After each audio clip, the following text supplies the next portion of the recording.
आज मैं तुम सब जानवरों की बलि देकर अपनी आयु को 100 साल तक बढ़ा लूंगी और अगले 100 सालों तक इस जंगल में राज करूंगी। ऐसा कभी नहीं होगा दुष्ट डायन, हम सब मिलकर तेरा ये मकसद पूरा नहीं होने देंगे। तुम लोग मेरा कुछ नहीं बिगाड़ सकते, तुम्हें इस कैद से छुड़ाने कोई नहीं आएगा। आज तो तुम्हारी बलि निश्चित है। ये बताओ सबसे पहले कौन आएगा? बहुत समय पहले की बात है। उज्जैन में राजा दिग्विजय राज्य करते थे। वे घमंडी राजा थे जिन्हें अपनी शक्तियों पर अहंकार था। एक दिन की बात है, वह जंगल में शिकार खेलने गए, तभी उन्हें एक हिरनी दिखाई दी। अरे वाह, क्या सुंदर हिरनी है। आज मैं इसका शिकार अवश्य करूंगा। राजा हिरनी के पीछे पीछे भागने लगे और उन्होंने तीर चला दिया।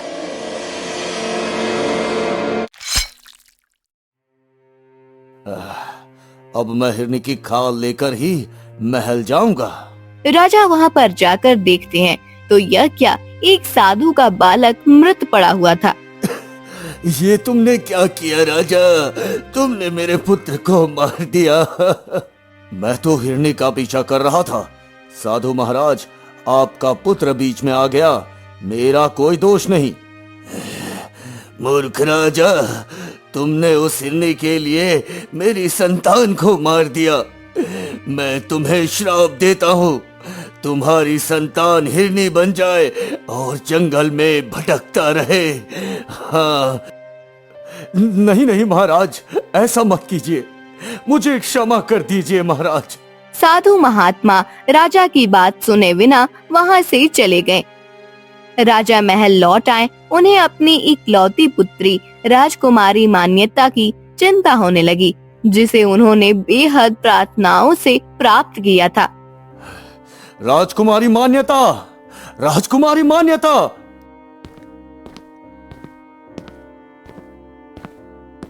क्या हुआ महाराज, आप इतने परेशान क्यों हो? अनर्थ हो गया महारानी, अनर्थ हो गया। जिस पुत्री को हमने इतने वर्षों बाद ईश्वर के आशीर्वाद से प्राप्त किया, उसे एक साधु ने श्राप दे दिया। अब वो श्रापित राजकुमारी बन चुकी है। तभी राजकुमारी मान्यता वहाँ आती है। क्या हुआ पिताजी, आप इतने परेशान क्यों हो? अरे पुत्री, तुम तो बिल्कुल स्वस्थ हो, तुम्हें कुछ हुआ तो नहीं? तभी राजा और रानी देखते हैं कि राजकुमारी हिरनी के रूप में बदल गई। यह क्या हो रहा है पिताजी, मुझे क्या हुआ? तुम्हें एक साधु का श्राप लग गया है पुत्री। अब तुम एक हिरनी बन चुके हो, तुम्हें जंगल जाना होगा। क्या? मैं जंगल में कैसे रहूंगी? सब मेरे कारण हुआ है, मुझे क्षमा कर दो पुत्री, मुझे क्षमा कर दो। राजकुमारी हिरनी के रूप में जंगल रहने के लिए चली जाती है।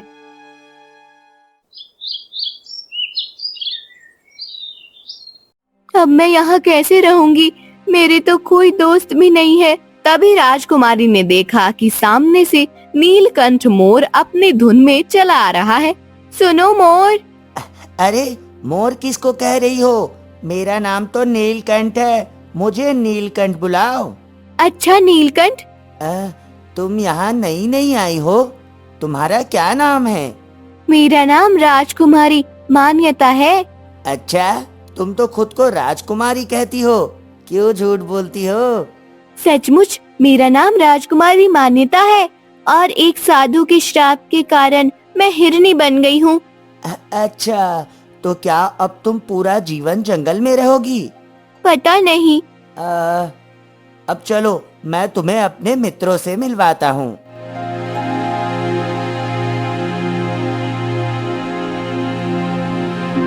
मोर राजकुमारी को अपने मित्रों हाथी, वीरू, बंदर, मंगल, खरगोश, फ्रेंडी से मिलवाता है। राजकुमारी सबसे मिलकर खुश होती है। जंगल के दूसरे जानवर भी राजकुमारी के मित्र बन जाते हैं। राजकुमारी सब जानवरों के साथ मिलकर खूब मस्ती करती है। आज सुबह से फ्रेंडी कहीं दिखाई नहीं दे रहा है। अरे यहीं कहीं होगा, आ जाएगा। इस तरह से 2 दिन हो गए और फ्रेंडी खरगोश कहीं दिखाई नहीं दिया। मुझे तो खरगोश फ्रेंडी की चिंता हो रही है, कहीं वो गायब तो नहीं हो गया। हाँ, ऐसा ही लगता है, लेकिन इस जंगल में तो सभी हमारे मित्र हैं, भला उसे कौन नुकसान पहुंचा सकता है? क्या हुआ, तुम सब इतने परेशान क्यों हो? हमारा दोस्त फ्रेंडी 2 दिन से गायब है, कहीं हमारा डर सच तो साबित नहीं होने वाला है। कैसा डर? डायन का डर। क्या इस जंगल में डायन भी रहती है? हाँ, इस जंगल में डायन भी रहती है। अगर हमने जल्दी से जल्दी अपने मित्र को नहीं ढूंढा तो वो उसे नुकसान पहुंचा देगी। हाँ। सभी मिलकर खरगोश फ्रेंडी को ढूंढते हैं, लेकिन ये क्या, खरगोश फ्रेंडी नहीं मिला। तब तक बंदर मंगल भी गायब हो गया और जंगल के दूसरे कई जानवर भी गायब होने लगे। मुझे लग रहा है जंगल के सभी जानवरों को वो डायन पकड़ कर ले जा रही है। अब अगर हम कुछ नहीं करेंगे तो वो डायन हम सबको मार देगी। हमें पता लगाना होगा कि वो डायन कहाँ रहती है। हाँ, मैं तुम सबके साथ हूँ, हमारे रहते इस जंगल में कुछ भी बुरा नहीं होगा। सभी जानवर मिलकर जंगल में उस गुफा को ढूंढते हैं जहाँ वह डायन रहती है। देखो, वो गुफा जादुई लगती है, जरूर वो डायन यहाँ रह रही होगी। हाँ। मोर जैसे ही गुफा में जाने की कोशिश करता है, एक अदृश्य दीवार से टकरा जाता है। डायन ने तो गुफा को अदृश्य दीवार से घेर रखा है, अब हमें क्या करना चाहिए? मैं जानता हूँ, इस जंगल में एक साधु महाराज रहते हैं, हम सबको उनके पास चलना चाहिए, वो हमें कोई ना कोई रास्ता अवश्य बताएंगे। हाँ। हिरनी, हाथी और मोर सभी साधु से मिलने जाते हैं। प्रणाम साधु महाराज, मैं वीरू हाथी हूँ। ये मेरा मित्र मोर नीलकंठ है और ये मैं राजकुमारी मान्यता हूँ, राजा दिग्विजय की पुत्री। राजा दिग्विजय की पुत्री? तुम वही तो नहीं जो मेरे श्राप के प्रभाव से हिरनी बन गई है? जी हाँ, मैं श्राप के कारण हिरनी बन गई हूँ और इस जंगल में अपने जानवर मित्रों के साथ रह रही हूँ। मेरे मित्र इस समय मुसीबत में है, कृपया करके हमारी सहायता कीजिए। कहो, मैं तुम्हारी सहायता कैसे कर सकता हूँ? इस जंगल में एक दुष्ट डायन रहती है, वो धीरे धीरे जंगल के जानवरों को गायब कर दे रही है महाराज। हाँ, हमें कोई रास्ता बताइए साधु महाराज, ताकि हम अपने मित्रों को बचा सके और उस डायन को खत्म कर सके। वो कई 100 साल पुरानी डायन है और अब जंगल के जानवरों को बलि देकर अपनी आयु बढ़ाना चाहती है। हमें उस डायन से छुटकारा दिलाइए साधु महाराज। यहाँ से पश्चिम दिशा की ओर एक बगीचा है जहाँ पर काले रंग की जादुई फूल मिलते हैं। तुम वहाँ से फूल तोड़कर लाओ और उस फूल की माला बनाओ। वो माला डायन को पहना दो, वो तुरंत जल जाएगी। हाँ। क्या सचमुच ऐसा संभव है महाराज? हाँ, ऐसा ही करो, मेरा आशीर्वाद तुम्हारे साथ है। तुम सब यहीं रुको, मैं वह फूल लेकर आती हूँ, हम सब मिलकर उस डायन को खत्म करेंगे। उस फूल को प्राप्त करना आसान नहीं है राजकुमारी। उसे प्राप्त करने के लिए आपको रास्ते में कई कठिनाइयाँ का सामना करना पड़ सकता है। मैं सभी कठिनाइयों का सामना करूंगी और वह फूल अवश्य लेकर आऊंगी। ठीक है राजकुमारी। राजकुमारी, हम आपको अकेले नहीं जाने देंगे, हम आपके साथ चलेंगे। हाँ राजकुमारी, हम साथ चलेंगे। अगर हम सभी चले गए तो उस डायन को कौन रोकेगा? तुम सब यहीं रुको, मैं वह फूल लेकर आती हूँ। ध्यान रहे राजकुमारी, वहाँ आपको माया जाल से बचना होगा, जो आपको गलत रास्ते पर भी ले जा सकते हैं और आपकी स्मृति को भी कमजोर कर सकते हैं। वास्तविकता और जादुई चीजों के बीच में अंतर करना आपको समझना होगा। जी साधु महात्मा।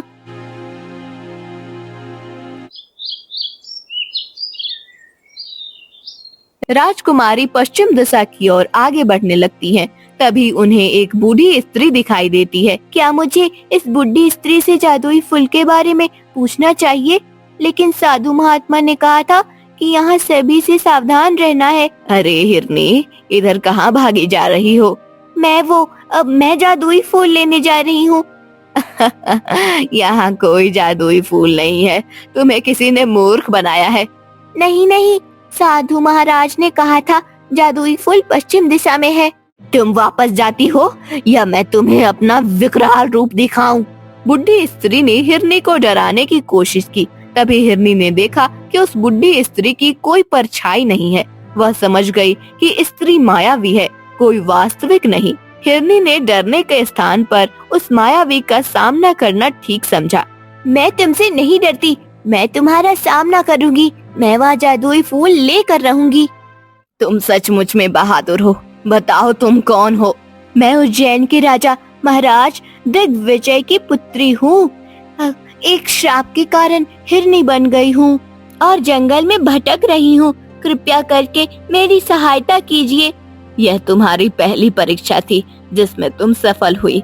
जादुई फूल वही लोग प्राप्त कर सकते हैं जो बहादुर और हिम्मत वाले होते हैं। जाओ, इस दिशा में आगे बढ़ो। हिरनी आगे बढ़ती है। तभी उसे एक गुफा नजर आती है जिसमें बहुत ज्यादा अंधेरा होता है। अरे यह क्या? इस अंधेरे गुफा को मैं कैसे पार करूंगी? हिरनी हिम्मत करके आगे की ओर बढ़ती है, लेकिन यह क्या? गुफा से रोने की आवाज आ रही है। यहाँ कोई रो रहा है। हिरनी पास जाकर देखती है तो एक साधु रो रहे होते हैं जो कि घायल अवस्था में होते हैं। आपको क्या हुआ है? मैं आपकी सहायता करती हूँ। अरे हिरनी, मुझे थोड़ा सा पानी पिला दो, ये मेरा अंतिम समय है। हिरनी उन्हें पानी पिलाती है। तुमने मेरी सहायता की, उसके लिए धन्यवाद। क्या मैं तुम्हारे लिए कुछ कर सकता हूँ? मैं एक जादुई फूल की तलाश में हूँ जिससे कि डायन को खत्म किया जा सके।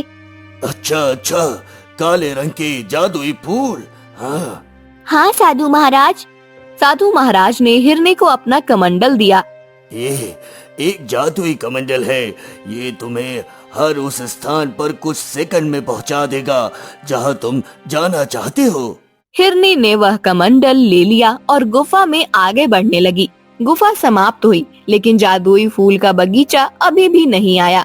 हे कमंडल, मुझे उस जादुई बगीचे तक ले चलो जहाँ काले रंग के फूल मिलते हैं। हिरनी ने जैसे ही अपनी आंखें बंद की, वह जादुई बगीचे में थी। इतना सुंदर बगीचा तो आज तक मैंने नहीं देखा। जल्दी से काले रंग के फूल खोज लेती हूँ। हिरनी ने बगीचे से काले रंग के फूल तोड़े और वहाँ से आगे को बढ़ने लगी। तभी हिरनी को कमंडल का ध्यान आया। कमंडल कमंडल, मुझे मेरे मित्रों के पास ले चलो जहाँ वे मेरी प्रतीक्षा कर रहे हैं। हिरनी ने जैसे ही आंखें बंद की, वह तुरंत अपने मित्रों के पास पहुँच गई। अरे वाह राजकुमारी, इतनी जल्दी आ गई। हाँ, रास्ते में कई बाधाएं आई और कई आशीर्वाद भी मिले। राजकुमारी, फूल मिला या नहीं? हाँ, ये देखो। हिरनी ने फूल निकाले। सबने मिलकर फूलों की माला बनाई। राजकुमारी की तत्परता और दयालुता को देखकर साधु खुश होते हैं। राजकुमारी, तुम बहुत दयालु हो और जिस तरह से जंगल के जानवरों की मदद कर रही हो, मैं प्रसन्न हूँ। मैं तुम्हें आशीर्वाद देता हूँ। अगर तुम डायन को खत्म करने में सफल हो गई तो तुम्हारा ये श्राप भी खत्म हो जाएगा पुत्री। आपका बहुत बहुत धन्यवाद साधु महाराज। अब हम सबको इंतजार करना होगा कि डायन कब हमें पकड़ कर ले जाती है। हाँ। क्यों ना हम उस डायन को चुनौती दे ताकि वो खुद हमारे जाल में फंस जाए। हाँ, ये ठीक होगा। हमें उस गुफा के पास चलना चाहिए। तीनों गुफा के पास जाते हैं। तभी वीरू हाथी जोर से चिल्लाता है, डायन, अरे ओ डायन, तू कहाँ छुप कर बैठी है? डरपोक कहीं की, बाहर निकल। हाँ, वो डरपोक है, उसको हमसे डर लगता है। तभी वो बाहर नहीं आ रही है। हाँ, ये सब सुनकर डायन को बहुत तेज गुस्सा आता है। वह जल्दी से बाहर आती है। अच्छा, तो तुम सब मुझे डरपोक कह रहे हो? हाँ, तूने हमारे मित्रों को पकड़ लिया है। छोड़ दे उन्हें, नहीं तो हम सब तुझे खत्म कर देंगे। अभी बताती हूँ तुम सबको। डायन ने हाथी, मोर और हिरनी को पकड़ लिया और उन्हें पिंजरे में कैद कर दिया। वहाँ पर बंदर, मंगल और फ्रेंडी खरगोश भी थे। अरे तुम सब यहाँ? हाँ, हम सब तुम्हें बचाने आए हैं। अरे तुम सब तो कैद हो गए, हमें कैसे बचाओगे? देखते जाओ, इस डायन को मारकर हम सब सुरक्षित वापस जाएंगे। तभी डायन वहाँ पर आती है। आज मैं तुम सब जानवरों की बलि देकर अपनी आयु को 100 साल तक बढ़ा लूंगी और अगले 100 सालों तक इस जंगल में राज करूंगी। ऐसा कभी नहीं होगा दुष्ट डायन, हम सब मिलकर तेरा ये मकसद पूरा नहीं होने देंगे। तुम लोग मेरा कुछ नहीं बिगाड़ सकते, तुम्हें इस कैद से छुड़ाने कोई नहीं आएगा।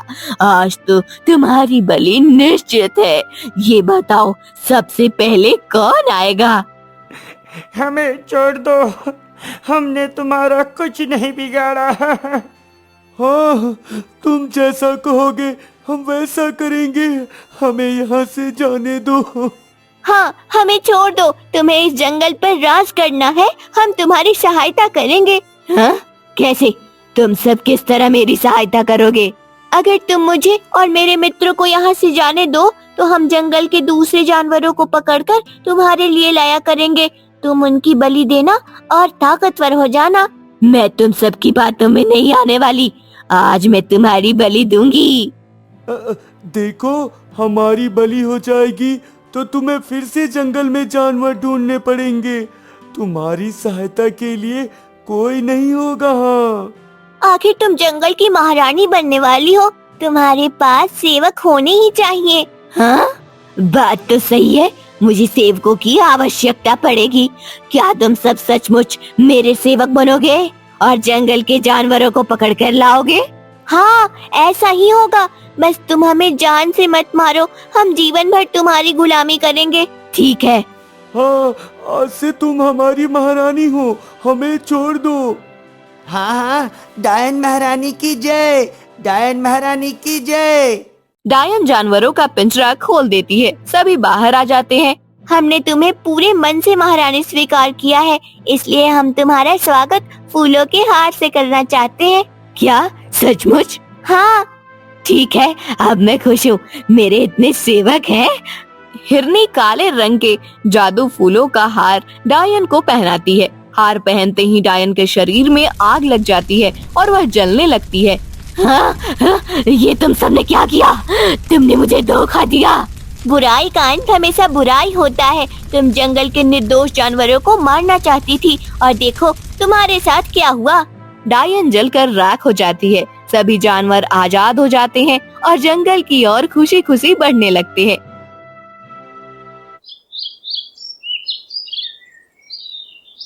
सभी साधु को धन्यवाद करने के लिए उनके पास पहुंचते हैं।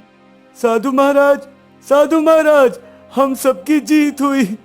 अब वो डायन हमें कोई नुकसान नहीं पहुंचाएगी, उसका अंत हो चुका है। हाँ, अरे वाह, तुम सबने बहुत अच्छा काम किया है, वाह।